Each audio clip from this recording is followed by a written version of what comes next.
So good morning, everyone. um,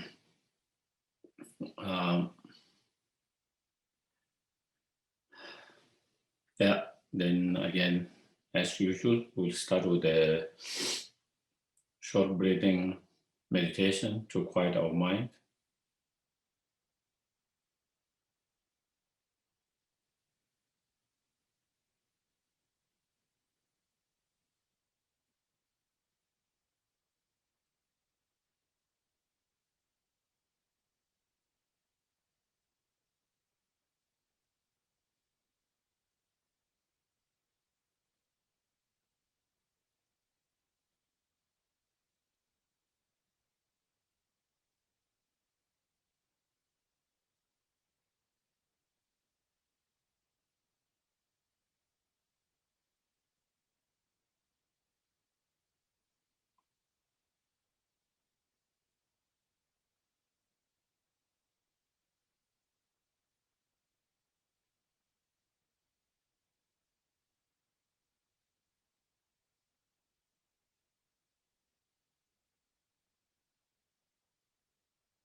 Then we can try to cultivate good intention by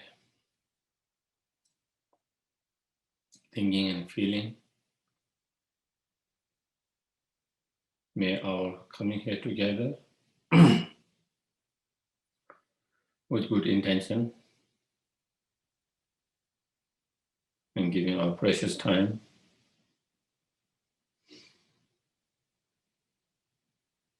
and being together, listening. May all of this become cause and conditions to transform our mind.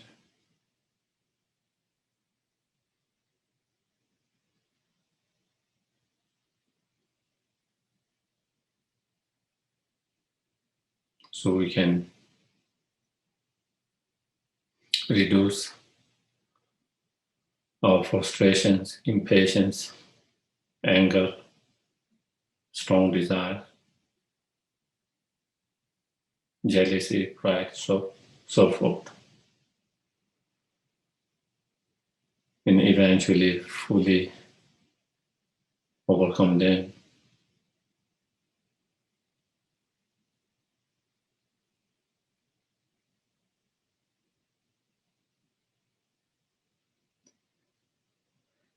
May it be cause and conditions for us to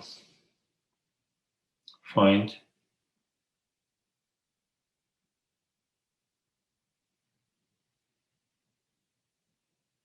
more patience, more understanding with others as well as with ourselves, being more content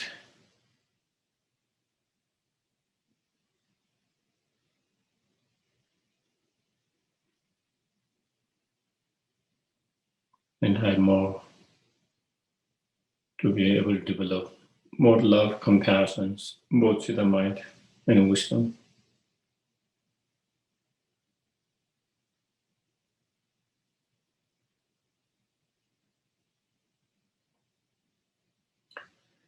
Thereby finding more inner peace, more inner joy and happiness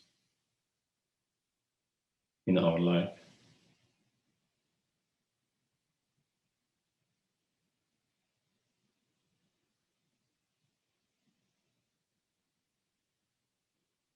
may it become cause and conditions for us to be more benefit and help to other sentient beings.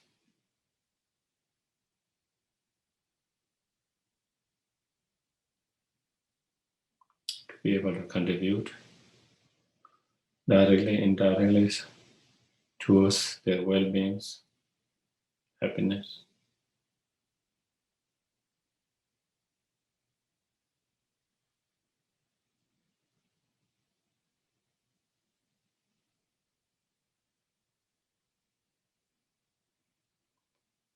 And may it be cause and conditions to actualize our highest potential, the fully awakened state, as soon as possible.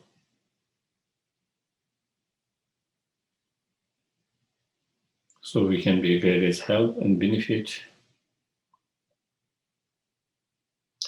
equally to each and every sentient beings.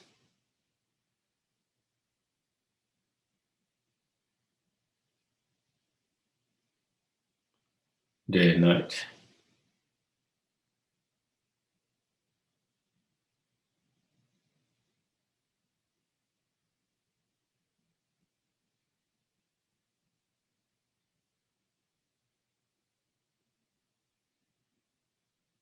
Okay.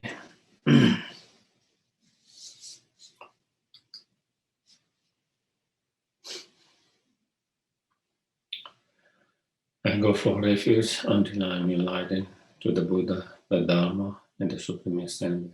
By the merits I create to listen to the Dharma, and I become a Buddha in order to benefit all sentient beings.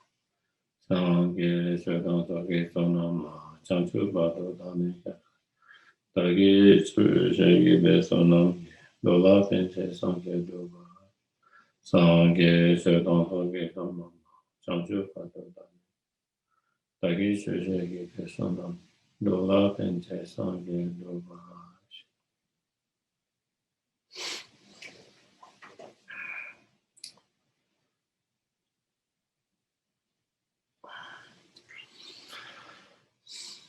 So, good morning, everyone. It's again nice to see all the face and with a little smile on the face.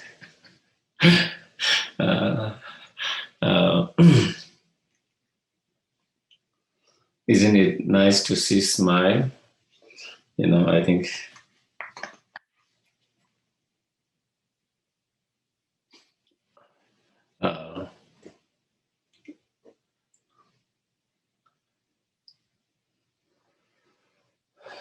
when I walk, you know, sometime or hike, you know,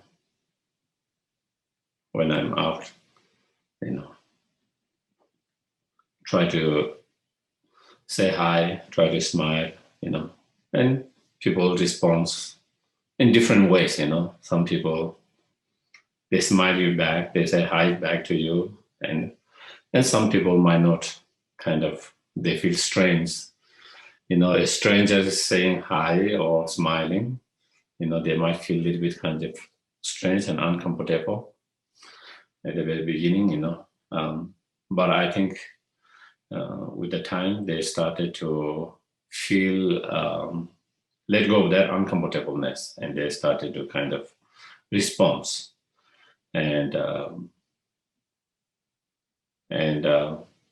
some of friends would say, you know, oh, you know, everyone is saying hi to you, everyone's waving at you, you know, and they don't do it to us, you know. And one of the things I say, you know, it's not necessarily always that, you know, first time, a lot of time I start, you know, I started to say them hi or hello or good morning, you know, or smile. And so sometimes we need to, instead of waiting other to say hi to you or smile to you, you have to start to say hi and smile. And then they will respond. And when they smile, you're happy. When you smile, they're happy, you know, instead of, so anyway, smiling faces always has a much more nice, what do you call, nice vibrations and nice energy.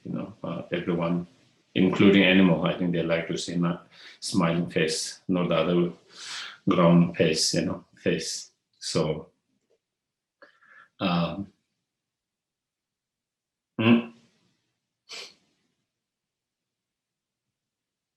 and sometimes, small things can make a difference to others as well as yourself.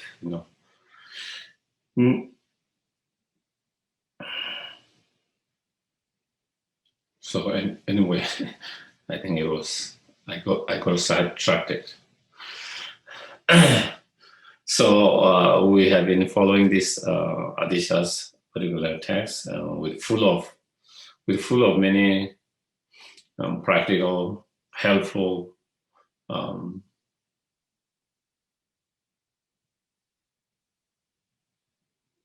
meaningful instructions, advices,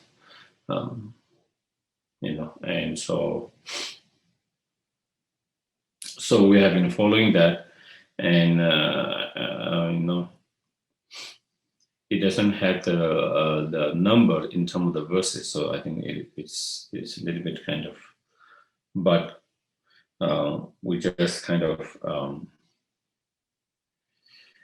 in the last few verses we talk about letting go of, giving of 8 worldly concerns, strong attachment and desire, and cultivating love, compassions in order to stabilize the bodhicitta mind, and as a way to support the practice of loving kindness, compassion, bodhicitta mind, then the engage in the practice of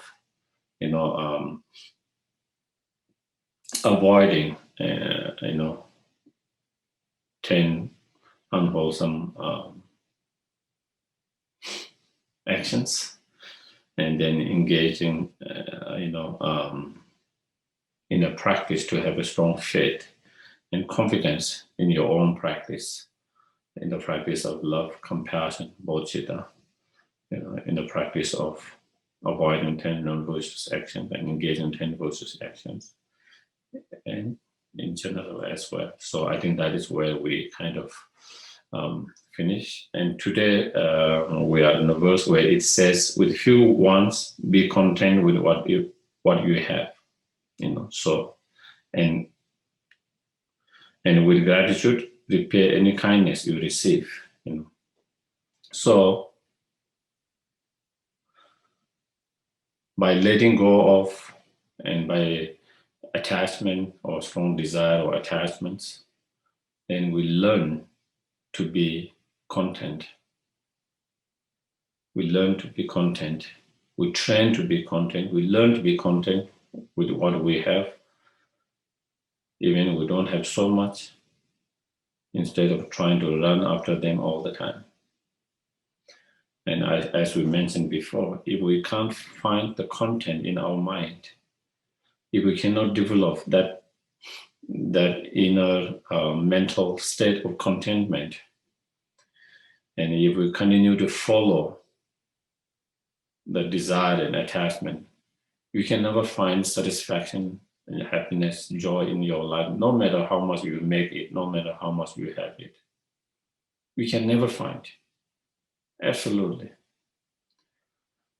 When you have nothing, you are unhappy, dissatisfied, uncontent, and even now you become the most richest person in the world, still you are equally uncontent, unhappy, undissatisfied. Why? Because your mind is still following the desire and attachment, and there's no end to the desire and attachments. On the other hand, if we learn to be content, then even with very little you have,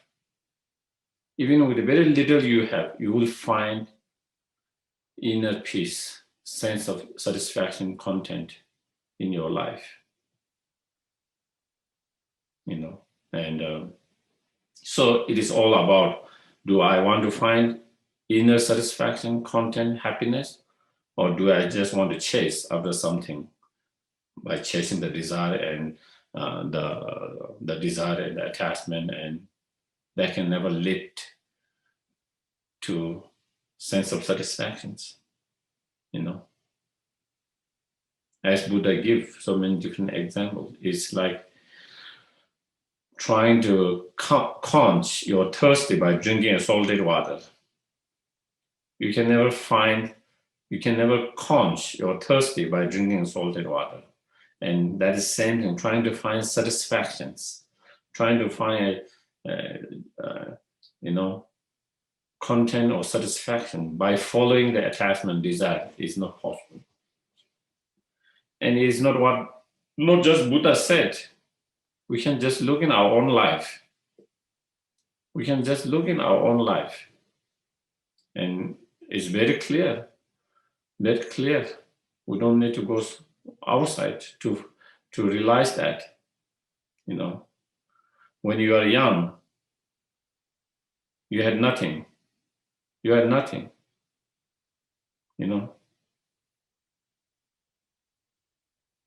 When you first graduated or before you graduated, you had nothing.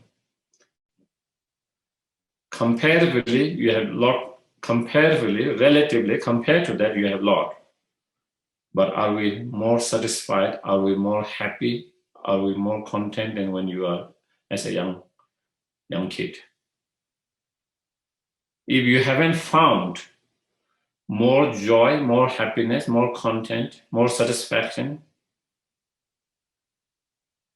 when you are young, you had nothing compared to what you have now, that means those things, objects, external things or objects have not been able to fulfill your satisfactions, your joy.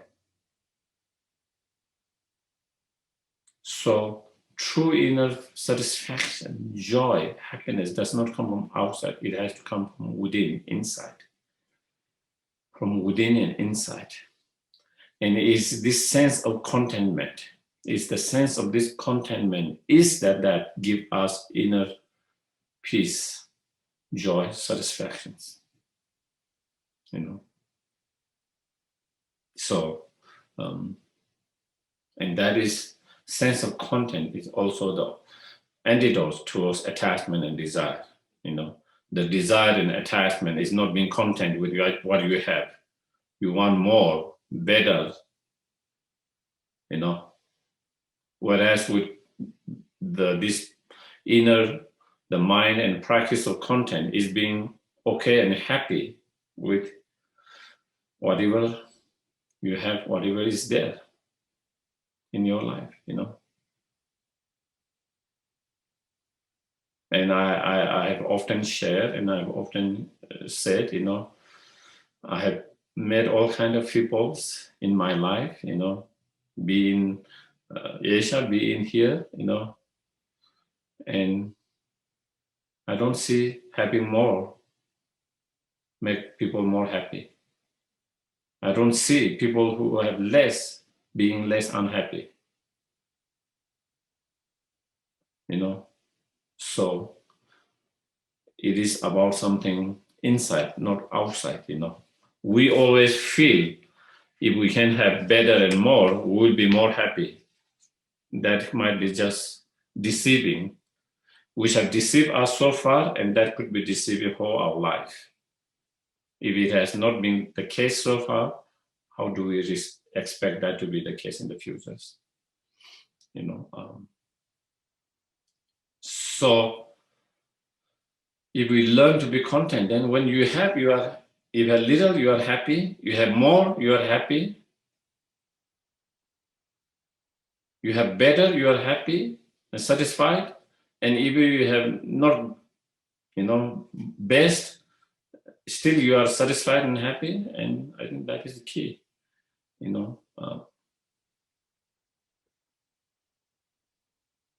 satisfaction and happiness is never outside, it is inside, It has to be found from inside, not from outside. And when you try to find that happiness and satisfactions looking for something outside, then that is when your life becomes miserable, unhappy, Mm. And even within my own family, very close family, even with my family, I've noticed that, some who have a lot, but I don't see they are more happier than some who have very little. I don't see, I've noticed actually those who have more, and seems to be more unhappy, more dissatisfied, always wanting to double what they have already made, even though they might have enough, not only for them and their children's, still they are not satisfied. Still they are always trying to make double of that, always dissatisfied, always sometimes not having time to even for themselves, not having time to have regular food because they're so busy, not having time for family because they're so busy. On the other hand, I've also seen family members who have very little, almost nothing, who rely on others, others' kindness, because they cannot kind of survive themselves. They cannot kind of, still, much more content, much more happy, much more content, much more happy,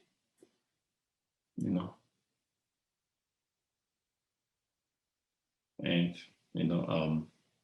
so we don't have to go and see outside. You can find in your own experience, our own experience, as well as within our circle of families, friends, is quite clear.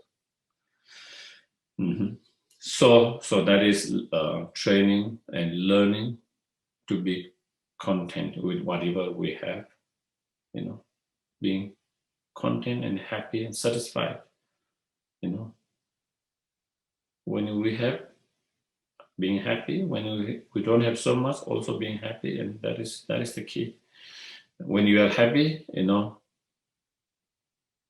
you are more likely to help others, and you are able to help others. When you are happy, you don't hurt others. You don't hurt more. You hurt less others. You harm others less.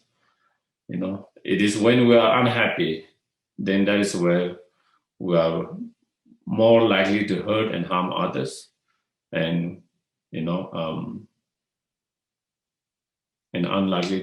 more likely to be unhelpful. And so therefore, finding that peace and happiness is key to not only yourself, but also be benefit and helpful to others as well. Because your state of mind affect how you interact with others, in positive, healthy way, helpful way, or whether you act with more unhelpful, more in a not nice way, and thereby hurt others, So that is, and then in trying with the gratitude to repay the kindness that you receive, and so again, learning to pay back the kindness, whatever, not only pay back the kindness, but with great joyfulness and gratitude, for whatever kindness we have received from others in this life, in the futures, in the past, directly, indirectly,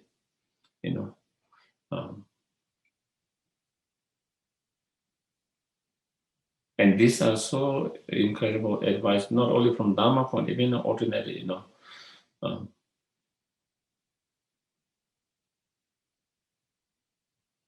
And sometimes we might feel like,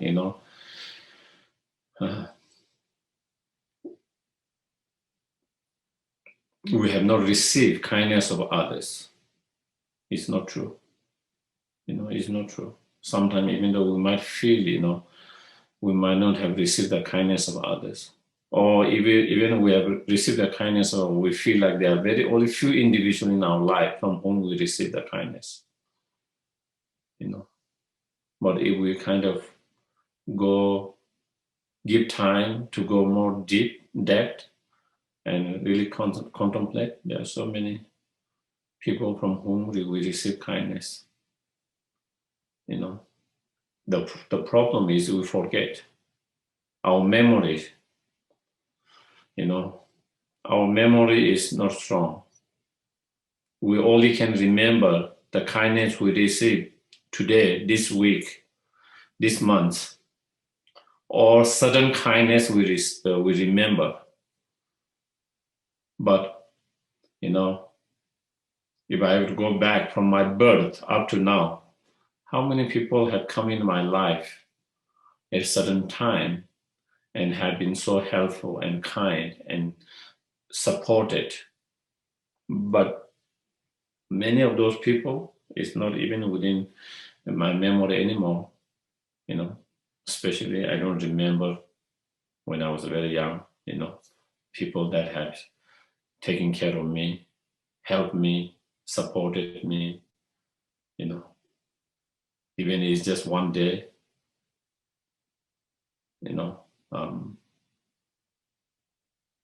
like my mom shared a story,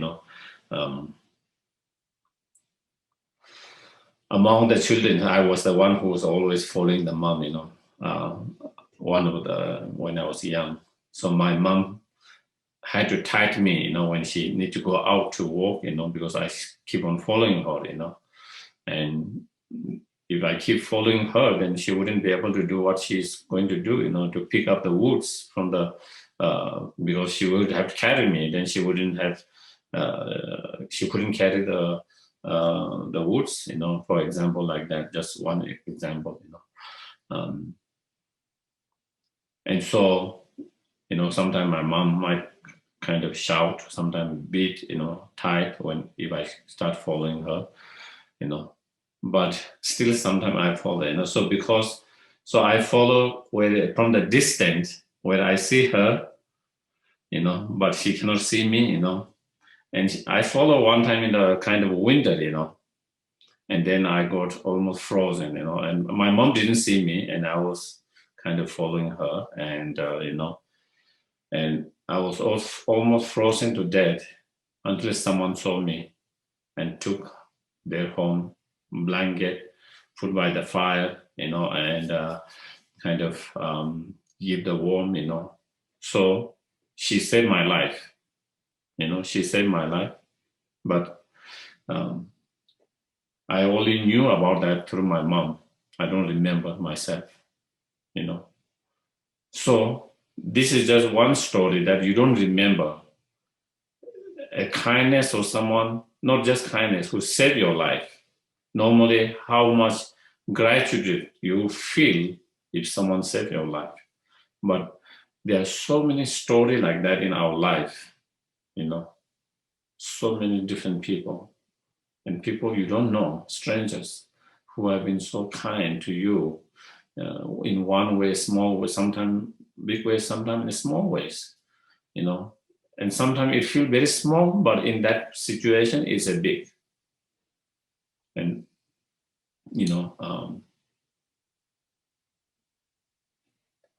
I have a friend, he used to be monk, but he's not monk anymore.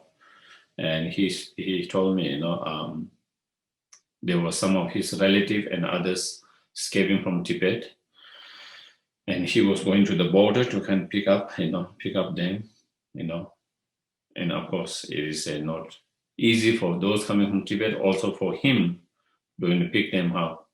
It is, you have to go to the mountains in Nepal, and so, and he didn't have enough money, and then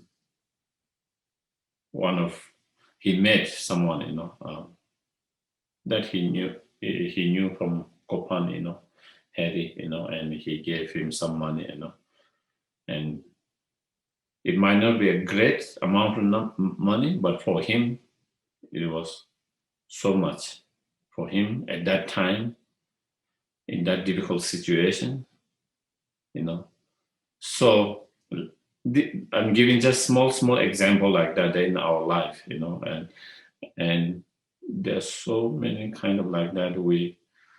You met so many different strangers, and then we forget, and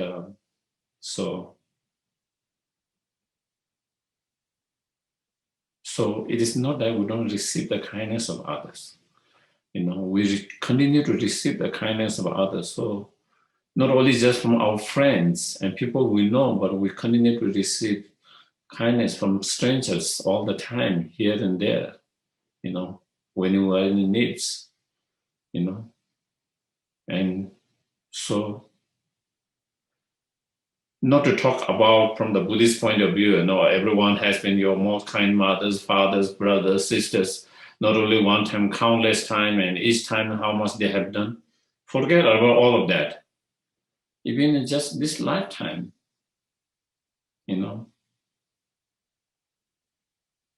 how much of kindness I've received from so many strangers. So many strangers,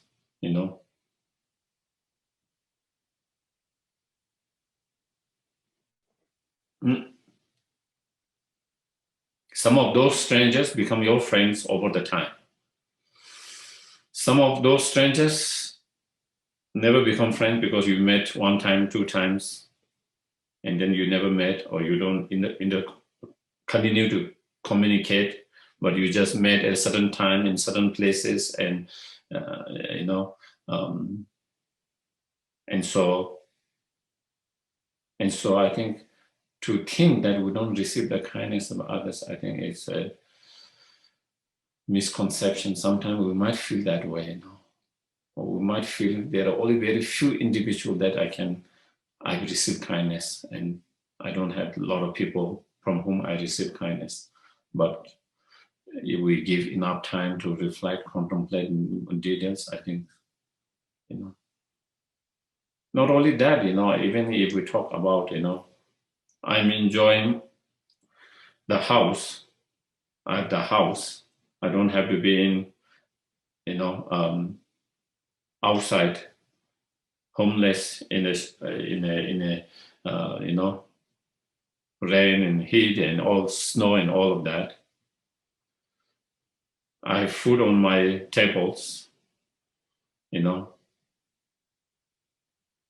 not only those come from others, others' contributions, directly, indirectly, financially, directly, indirectly, who have contributed for everything, including my robes, everything, but also indirectly by everyone, those who makes those things happens. If there is no more food in the grocery, even I have the money, what to do? I cannot eat it. I will have to starve. Again, it is because of the kindness of those farmers. It's because of the kindness of those who transport them. It's because of the kindness those people who make it easy for us to shop and do that, all of that, and that will be same with everything, that the robe I'm wearing, from shoes to top, everything's the bed, all the facility that I'm using in my house, everything's. Normally we might not think the kindness of them, but it's because of the kindness of them. Kindness of so many beings. Indirectly, we are receiving kindness of others all the time. All the time, 24 hours. If you really think all the happiness, joy, comfort we experience in our life is a contribution of kindness of others. some directly, some indirectly. I think it's important for us to be aware of that and to reflect and contemplate on that, And through that, then, how can we, through that recognitions, understanding, and awareness, how can we try to repay the kindness with the gratitude, Of course, there can be so many thousands and hundreds way of repaying the kindness, that we receive from them. Some of them we might be able to repay the kindness in a direct way, with resources, whatever the resource might be, they might need. Some of them we can be able to repay the kindness through our prayer and dedications, keeping in our heart, And then, repay the kindness by giving our skills, our time, So there are so many different ways to repay the kindness. It is not just constant in one way, like saying, oh, you have to give money, or you have to be there. Or there are things that we can do, and there are things that we might not be able to do that way, but still it doesn't mean we cannot repay the kindness. There are so many different ways of repaying the kindness, And also, training our own mind, practicing meditating with a wish to repay their kindness. If we do that, then as the time goes, as we are able to make more progress in our path, we will be able to do more for others. We will be able to do more than for others and repay their kindness more because we have, created the inner conditions through our practice. We have created inner conditions, strong mind and compassions, so that we can repay the kindness,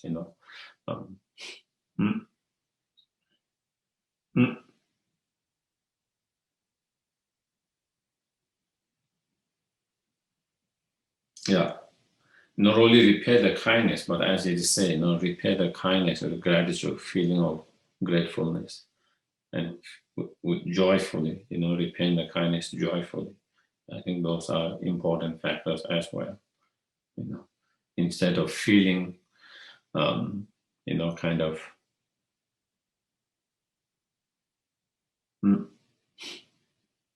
burden because he or she was kind to me. Now I have to look after him or her, and kind of, burden, responsibility, commitments, instead of kind of joy and feeling of gratitude, So again, bringing that feeling of gratitude when we try to repay that kind of feeling of joyfulness, bringing the joyfulness in doing that, it helps.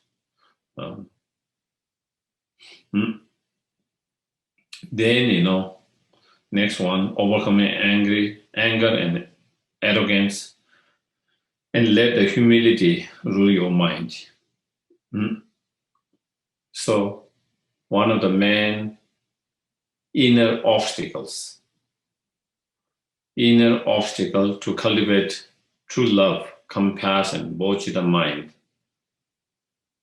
and to be benefit and help to others is the anger.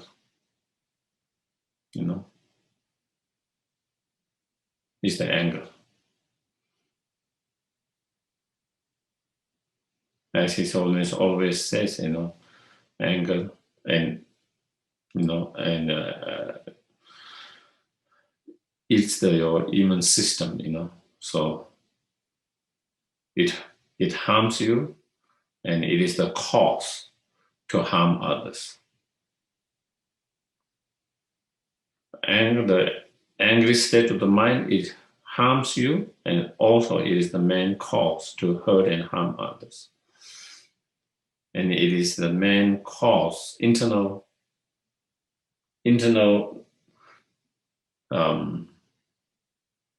obstacles to cultivate true love, compassion, bodhicitta mind, and to be benefit and help to others. Is the obstacle to be able to repay the kindness of others. because, I might have received so much kindness of either my parent or my friends in the past. But when I get upset and angry to them, then I forget everything. I cannot remember them. I cannot see them. Therefore, I cannot repay them kindness because I don't see their kindness anymore. I might have seen their kindness before, but now this anger has overtaken me, and then it kind of blind me from seeing and feeling their kindness, And so therefore, I feel, why should I repay the kindness? Because I never received kindness. Even when in actually you receive the kindness. And you felt that before, but not anymore. Why? Because you're angry. Because you are angry with them because of something happens that made you angry to them. And then that angry mind kind of almost like made you blind, that you cannot see the kindness and you cannot see and feel the kindness. And so then there's, of course, there's no feeling of gratitude. There's no feeling of wanting to repay the kindness. Just to give it one example. So therefore, anger is such a destructive, such a harmful negative emotions that that hurts and harms. So we need to overcome that anger, and the anger can be overcome, through the practice of patience, through the practice of loving kindness, compassion, through the practice of, meditation on, impermanence, meditation on emptiness, the emptiness of the anger itself, the emptiness of yourself who's getting angry, and the emptiness of the person to whom you are angry. Meditating on emptiness, all that can help us to overcome the anger. Meditating on impermanent nature of the anger itself, the person who is angry, yourself, and to whom the object you are angry, impermanent, everything changing moment by moment. That person is changing moment by moment. Your emotion is changing moment by moment. You yourself is changing moment by moment. So when we realize that, when we really understand experientially through meditation, then there's nothing to hold on them and just get upset, and so again, so through using those different meditation technique method, whatever is more effective to you, beneficial to you, you try to use those different techniques, different methods, different meditations to not to allow yourself to be overwhelmed by the anger, not allow the anger to take control of yourself, control of your mind, control of yourself and your mind in that moment. And, and we do have the ability and capacity to do that, not to allow that to take control over you and your mind if we use that meditations techniques, and then arrogance, and same thing, arrogance is again has another level of that, when you are arrogant, again you tend to, that leads you to, treat others badly, because you, with that arrogant, you feel you are more than others, and you feel they are less than yourself, and so you look down upon them, there's that kind of, even in actions, even when you try very hard not to do that, still there will be subtle level of that. It might not be obvious how you are putting down someone, but there will be subtle way of doing that. As long as you have that kind of arrogant mind, that is what arrogant mind is. You are better than others, and others less than yourself. That is the mind, the arrogant mind feeling. I'm more educated, I'm more knowledgeable, you are less educated, or you are more ignorant. I'm more compassionate, you are less compassionate, or you are not compassionate. I'm more ethical, moral person, you are unethical, unmoral persons. I'm more enlightened, you are less enlightened. So there's always, when you have arrogance, we have reason to get arrogant. So the reason can be different things. I'm more attractive, you are less attractive. I have more power, you are less power. All different things that make you feel more arrogant. Different reasons. It could be external, internal. Different reasoning that make you arrogant. And the moment we are arrogant, the moment that arrogant mind arises and we become arrogant, that very moment we tend to look the others down. We put them down. Sometimes quite obvious, sometimes very subtle way. And so therefore,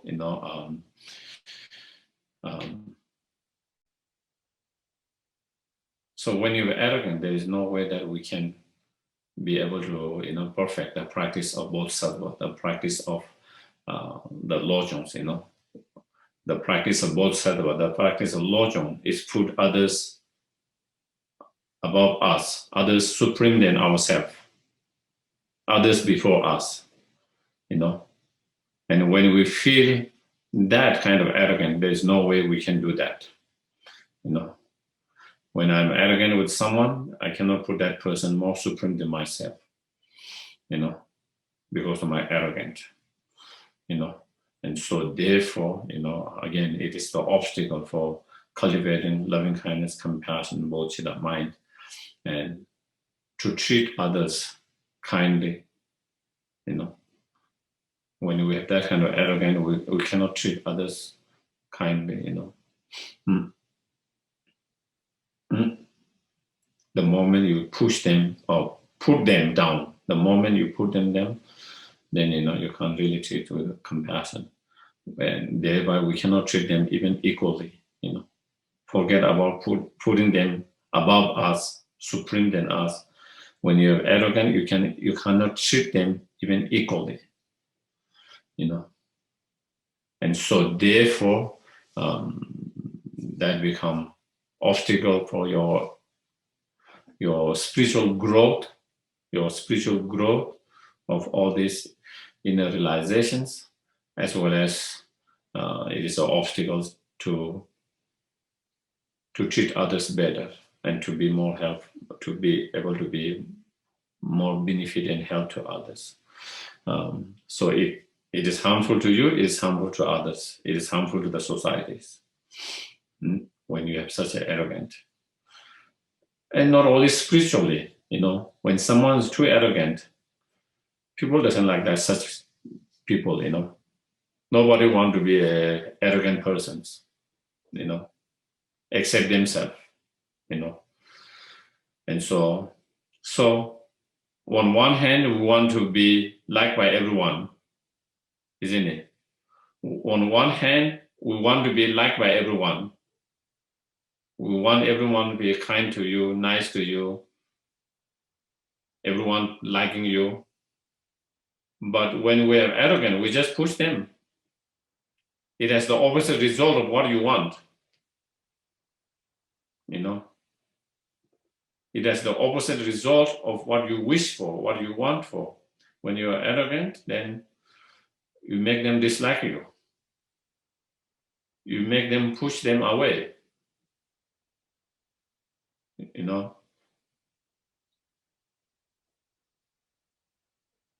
And so therefore, if we want others to like us, others to be nice and kind, then we should have less arrogant. Instead, we should have the practice humility, and that is where, and let the humility rule your minds. Instead of anger, you try to rule, have mind of patience, loving kindness, compassion. Instead of arrogant, then you try to have the practice of humility in your mind, practice humility, humbleness, and humility, and that will attract you others, that the practice of humility, will help you to keep more grounded, it will help you to be more grounded instead of floating, help you to be more grounded, help you ask to be more on the reality.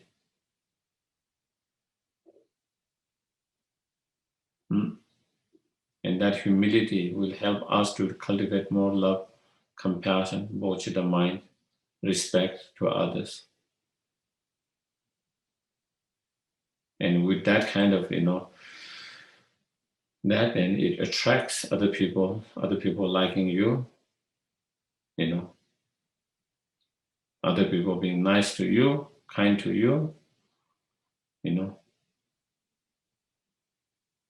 and that make you even more happy as well, and that humility will help you also to, instead of hurting and harming others, it will help you to be more benefit and help to others.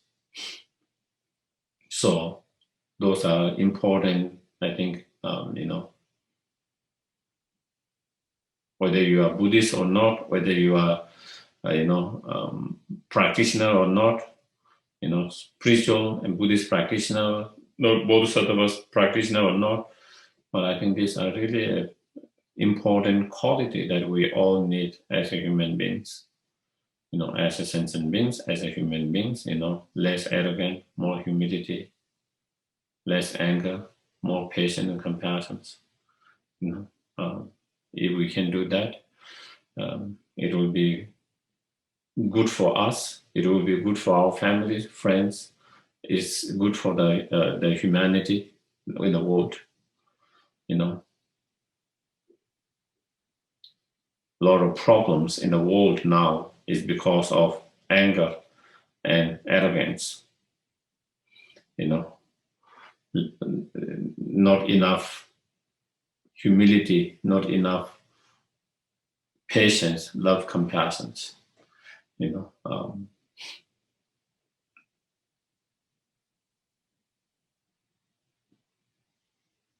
And I think, also, if you see, of course, there are many different qualities that attract so many people to us, like someone like His Holiness Dalai Lama, But again, one of his qualities that attract is such a humility, such a humble humility, even though he is such the highest leader from spiritually and of, one of the highest leader of one particular major spiritual path in the world, the Buddhist, among the Buddhist many leaders, he is one of the greatest leaders in our time, and how much people adore him, how much people adore him and listen to him and, all of that, but still so much humility, And again, that is one of the qualities, that kind of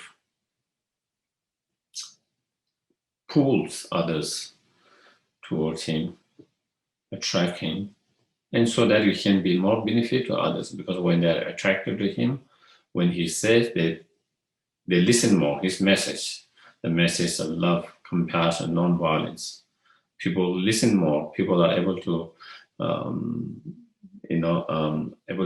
they are able to hear, listen and hear better, because of they like him, and they like him for many different reasons and many different qualities. But one of those qualities is this humility.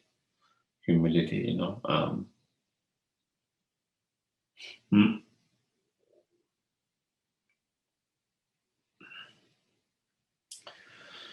And this next one, give up any unwholesome kind of livings, and pursue a livelihood in keeping with the Dharma. So again, in terms of,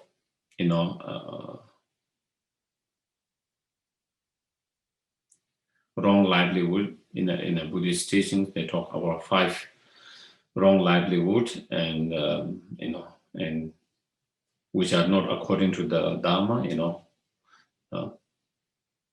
So basically, because Dharma, the Dharma is, to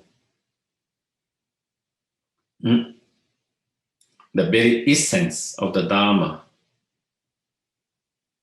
is to reduce and let go of strong attachments, anger, ignorance, all the delusions, and to cultivate, the essence of Dharma is to cultivate, the loving kindness, compassion, bodhicitta mind, and the wisdom, So we don't want to make a living. If we're practicing the Dharma, then we don't want to make a living that contributes towards attachments, anger, and ignorance, and that create obstacles, or that act as obstacles to cultivate loving kindness, compassion, bodhicitta mind. So that is why our livelihood is related with that, our so again, in terms of 5 wrong livelihood, there is in the teachings, you see about in terms of monastic, and then in some teachings, especially in Pali tradition, then there is also in terms of related lay practitioner as well, So in terms of the monastic, I don't think I need to go maybe talk much about it, So when you are trying to seek a donations or help, or alms and whatever, so using flattering to get what you want, hinting, kind of bribery, forcefully, coercions, and through the act of hypocrisy, those are the kind of without going details, and those are the kind of 5 wrong livelihood in terms of for the monastic. And then in terms of the lay, then there are 5 that is mentioned, in some sutta, especially in in related to Pali traditions suttas, so making a livelihood by selling weapons is one of them, So of course, because when you sell the weapons, then it is a kind of something that takes lives of others, So it is totally against your practice of Dharma to follow the path, to cultivate, to not to hurt, harm, to help others out of love, compassion, bodhicitta, and not to hurt and harm them. And so when you doing that kind of activities, trading and business in that kind of, such as selling weapons, then it takes so many, you are contributing towards something that takes life of others. So then it is, so that is one of them, Then another one is, like trading, human beings, selling as a slave, selling as a sex workers, human trafficking, basically human trafficking, that you see in many countries, where especially very innocent children, being trafficking, sold for prostitutions like that, sometimes slave. It continue to happen. It's a big problem in many, many countries, yeah.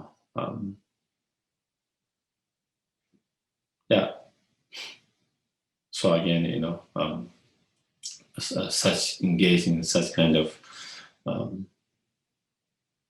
making livelihood by engaging in such kind of activities, is one of those wrong livelihood, And then another wrong livelihood that's mentioned is, handling of the, kind of animal products, or especially the flesh, such as, butchers killing the animals, or, engaging in a business that's related with that you are directly contributing towards the taking the lives of others, So again, if you are kind of in a business like a restaurant and a hotel, it will be nice not to having to have too much, to have more vegetarian food and less non-vegetarian, because the more you sell this, the more you contribute for the life being taken for that, and because again, taking the life of others is again, against the very, very core teachings and the practice of the Dharma, And then, engaging in business that, or trading or handling of business, making your livelihood by selling intoxicants, whether it's intoxicating drinks or whether it is narcotics, narcotic drugs and so forth, again, because it destroys others' life. It destroys others' life. And sometimes, and we see it is not destroying just one individual life, it destroys the whole family's life. When someone have a problem with that, due to such, they have problem with their drinking problems or due to drug problems. Not only it affect them in so many different ways, physical health, their emotions, their livelihood, then it affects whole families, it affects whole families. Not only whole family, it affects the society itself. The society itself. When there are so many of them, then not only it become problem for themselves, not only it become problem for the family, it become problem for the society itself. So again, we don't want to make a living by contributing to such a distractions, such a distractions, and so that is one of wrong livelihood that given, and then one of the wrong livelihood given is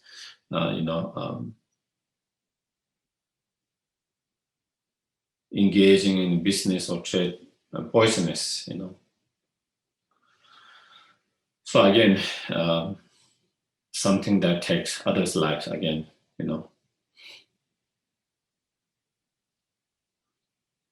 So again, so those are so this is what it means to give up any unwholesome kind of living, okay? So mainly those 5 wrong, sometimes the word is using wrong livelihood, or the 5 unwholesome kind of living or livelihood, Instead, what we try to do is pursue a livelihood in keeping with the Dharma, We try to make livelihood that is more that is more closer to the way of the life that we want to live according to the Dharma, that doesn't hurt and harm others so much. That doesn't hurt and harm others because of our livelihood, but instead maybe contribute for the well-being of others, even it doesn't become even if it doesn't become a way of contributing for well-being, at least, not creating such a distractions and pain to others, So,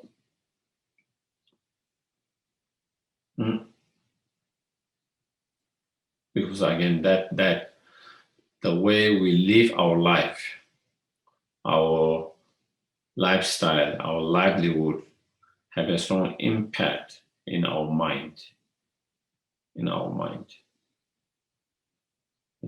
Vice versa, it has our mind effect in other ways, and also the way we live our life and our livelihood also can have an effect on our mind as well, In some of the teachings, in some of the Bodhisattva teachings, they talk about, for example, if you eat a meat, for example, there's some kind of energy and force related that it becomes more difficult to cultivate love, compassion, bodhicitta,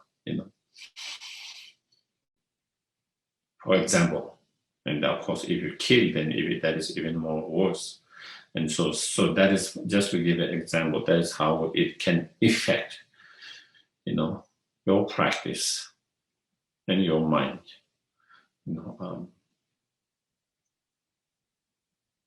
And I guess sometimes when you observe the animal realms, it seems to be a little bit like that, Those meat eaters, they are more aggressive, and those grass eaters, they are less aggressive. It can reflect in their behavior and their actions, what they eat, for example. You can check, among those different animals, realms, it is, and to some extent, we cannot generalize that everything, but in general, you cannot. But in general, even in humans, sometimes I feel a little bit like that,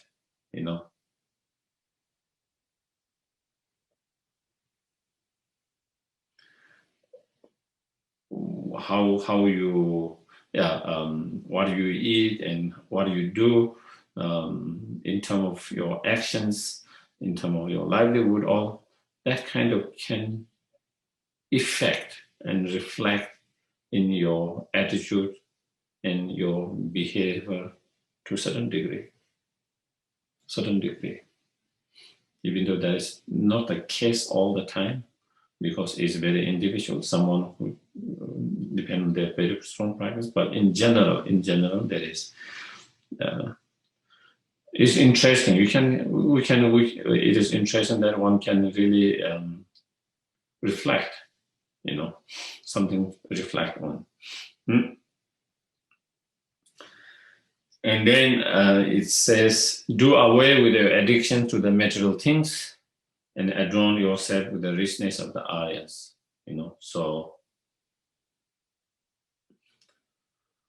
So instead of running after creating the external wealth, then here, it says one should put effort to cultivate internal wealth, the internal wealth of the Aryas. It's much more better to have the internal wealth than external wealth.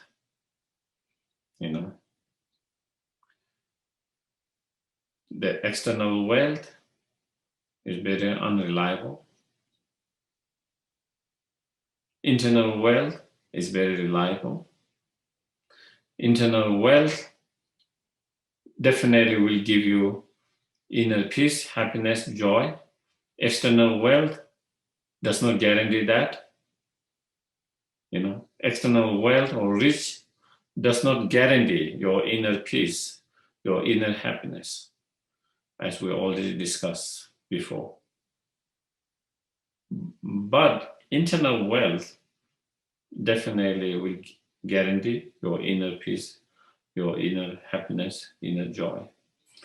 So instead of running after the external wealth or rich, why not put effort to cultivate and to collect the internal wealth of Aryas, the 7 internal wealth of the Aryas.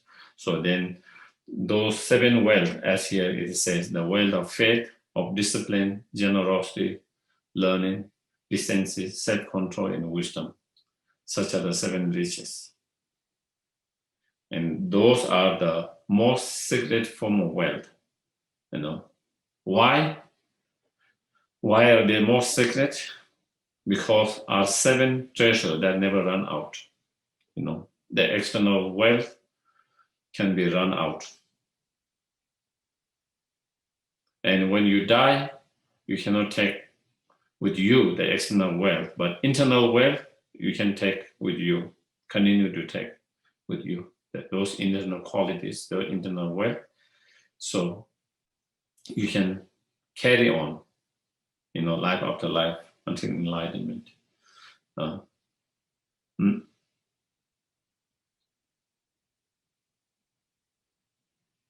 Internal wealth, you have less fear and dangers of people stealing it. There's less in fear because people cannot steal your internal wealth of those 7 internal wealth. Whereas external wealth, you could have a fear and worry of stealing by others, losing them in that way. So therefore, and this last line, I don't know, because, I don't know exactly why, do not speak of this to those who are not human,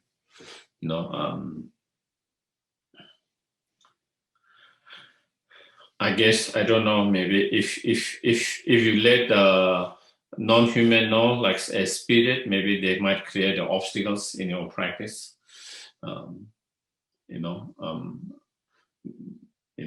Especially those negative spirits, especially those negative spirits. So that could create a kind of hindrance, obstacle in your practice. So that could be one of the reasons, but I'm not 100% sure. I have not seen any kind of commentaries that clarify what this lines, that particular lines, why not to speak of this to non-humans. And when it says non-human, because there are so many different beings, non-human, which particular beings are non-human, and why we shouldn't. And so my because I cannot say, because I've never seen any. I've tried to find in some others, but I never found anything there. So I just kind of was thinking why and how and where, and because definitely in some other scripture they talk about, that we already talk about unnecessarily not talking about your spiritual experiences to others, even humans. You don't share with them unless it is a good reason to do that, because it can be obstacles, especially for the beginners, that can be obstacles. And then also sometimes you see that, there are non-dharma kind of bad spirit that try to create hindrance and obstacles in your practice. And if they know about your spiritual that, and practice and your progress and all of that, and that could be another reasons. But again, as I said, I can't be 100% sure of that. Okay, so if anyone finds about that, please let me know. I would be happy to someone to share with me that, because this is something that I have been thinking, because even though maybe it might not be extremely very essential point like that, but still,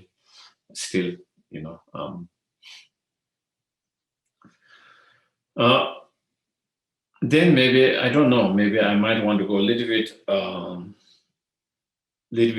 with each of those, the inner seven wealth, inner seven wealth, for example, the wealth of the faith, faith is very important in our spiritual path, very important.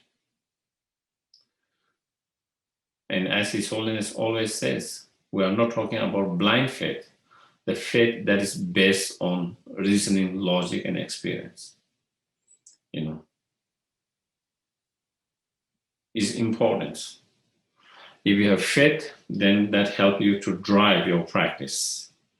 If you don't have the faith, then at some time you feel like you practice, and then other time you doubt your practice, and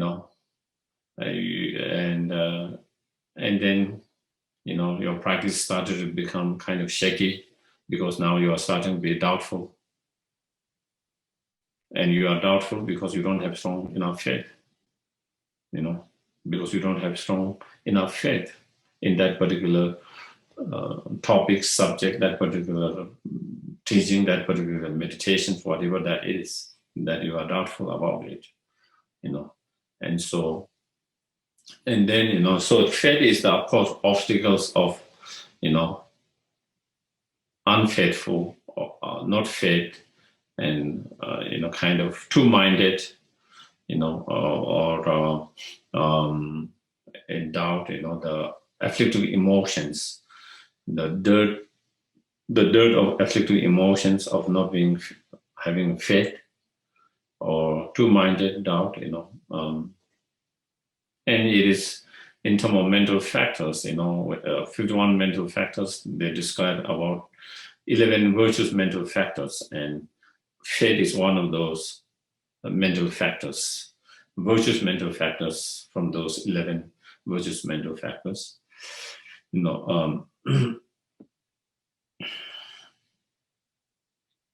then, there is a difference between faith, aspirations, and attachments, or desire, the normal desire.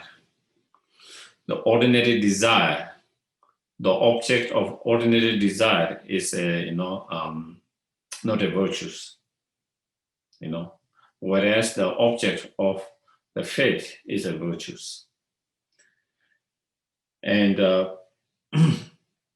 aspirations is not same as the faith. Inspiration come through the faith, so even maybe don't go in that. And again, then I think.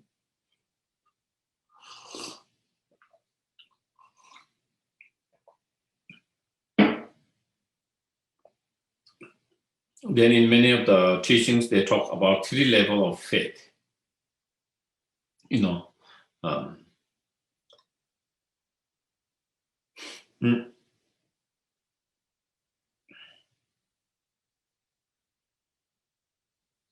First level of faith, for example,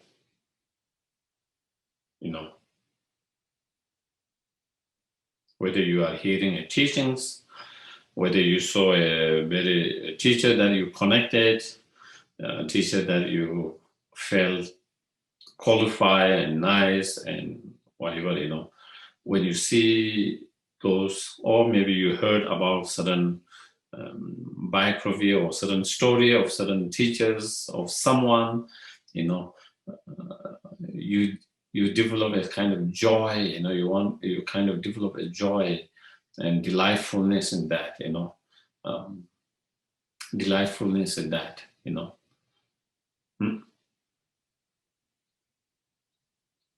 being joyful, happy, delightful in that. That's first level of the faith. Second level of the faith, whether it's the teachings or whether it's that, then you want to know more about that. You heard the teaching or you saw the persons or their story, and it kind of give you kind of goosebump, kind of inspirations, kind of delightfulness, joyfulness, something like that. And now, you want to know more about that, whether it's the teachings or whether it's the practice, or whether it's that individuals, you have that kind of the wish,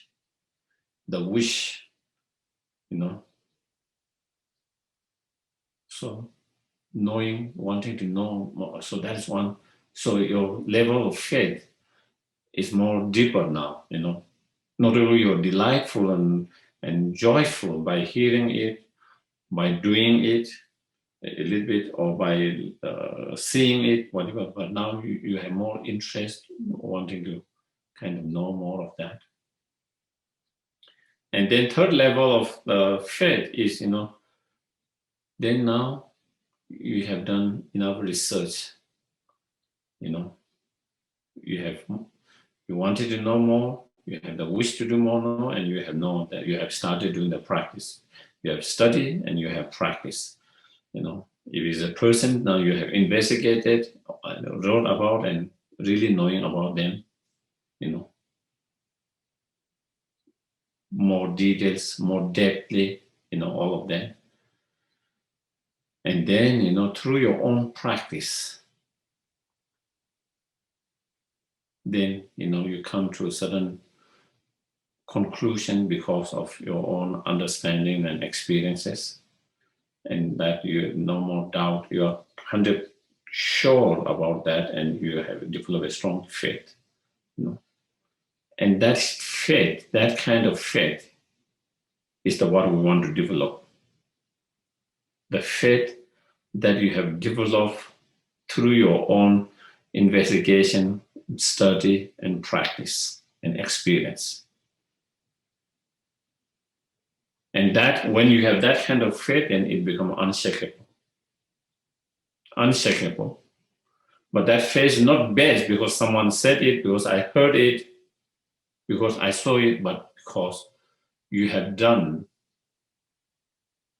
enough research, enough investigations, you have done the practice, you have had certain level of, you have cultivated a certain level of experiences through that. And so through that, when you develop a faith, then that is the highest level of the faith that we need to develop. And that is very important one. And once you have that kind of faith, then, it is kind of unshakable, and then that will really drive you in your practice, in your path. The other faith, it can change easily. Oh, you heard, from someone, friends, others, whether it's a teaching, whether it's a person, such a nice person, this and that, and then someone comes, oh, that person is not nice because he did this and that, she did this and that, and then now your mind is kind of confused and lost, doubted, because you never did research enough, depth research inside yourself. You are following based on just what others says,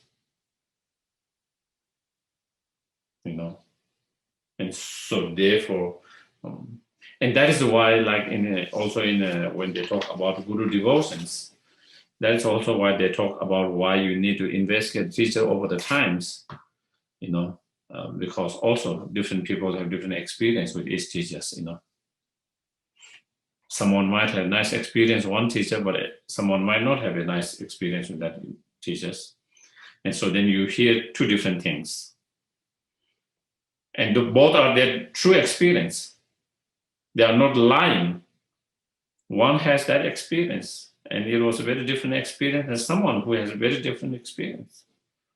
And so therefore, therefore it's important to know yourself, to be around them, and to investigate, analyze, and know yourself. And that will be more kind of, stable, more personal, more coming from your own personal kind of experiences, rather than someone telling you, because their experience might not be the same with your experience. Your experience might not be the same with them, even when someone is, nice, whether it's teacher, it is a person, so because there are many other factors as well that plays a role. So anyway, so that is where that is for today. Any questions? Anything that you want to share?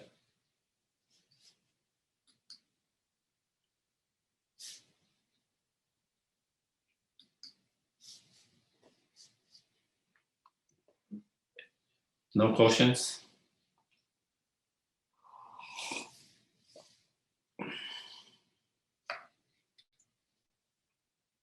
Well, I guess I don't know whether it's good or bad, but I should take it as a good. Yes, I see Shankar. Shankar, yes. Hi, Shankar. Geshe, thank you for the teaching. So I was just thinking, since you were talking about in the context of wrong livelihood, you mentioned about selling weapons and so forth and so on, right? So I just realized I gave some money to the Ukraine relief effort, and that might have been used to buy weapons. So should I purify? I mean, what should I do? Should I purify that? Was that a bad thing to do? I assume they're using it to defend themselves, but still, that's still going to be used for killing people. Yeah, those are complicated. First of all, your intention wasn't one thing. You don't have the intentions to. I guess you didn't get it for use for weapons, so you don't have the intention that way. But if the government or whatever organizations, if they use for that, then of course that is, I guess, their problems. So from the intention point of view, you didn't contribute to that. But also next time we have to be more careful when we make contributions to make sure that I'm contributing this for other humanitarian causes, that whether it is for giving food for those who are sheltered, or those for transportation for those people who are being moved from another place to another, or helping those refugees, whatever. So to help them to give specifically for those kind of things, instead of giving general where they could have used for anything. So I think that those are probably maybe kind of reminder learning for us to be more specific, especially when there's danger of being used for others like that. And so that would be one, but definitely I think you have no intention of contributing towards that. So yeah, so that is all I can say, I guess. Okay, that does help me, Geshe. Thank you. Yeah. Thanks. Okay, so then if you no questions, then we do the dedications.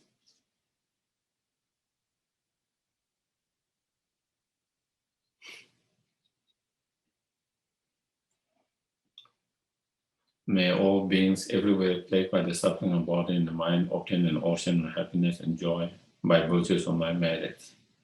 May no living creature suffer, commit evil, or ever fall ill. May no one be afraid or be riddled with a mind weighed down by depression. May the blind see forms and the deaf hear sounds. May those whose bodies are worn with toil be restored, finding repose. May the naked find clothing, hungry find food. May the thirsty find water and delicious drinks. May the poor find wealth, those who weep with sorrow find joy. May the forlorn find hope, constant happiness and prosperity. May there be timely rains and bountiful harvest. May all medicine be effective and wholesome prayer bear fruit. May all who are sick and ill quickly be free from their ailments. Whatever disease they are in the world, may they never occur again. May the frightened cease to be afraid and those bound be free. May the powerless find power and may people think of benefiting each other. For as long as space remains, for as long as sentient beings remain, until then may I too remain to dispel the miseries of the world. So, yeah, thank you everyone for joining.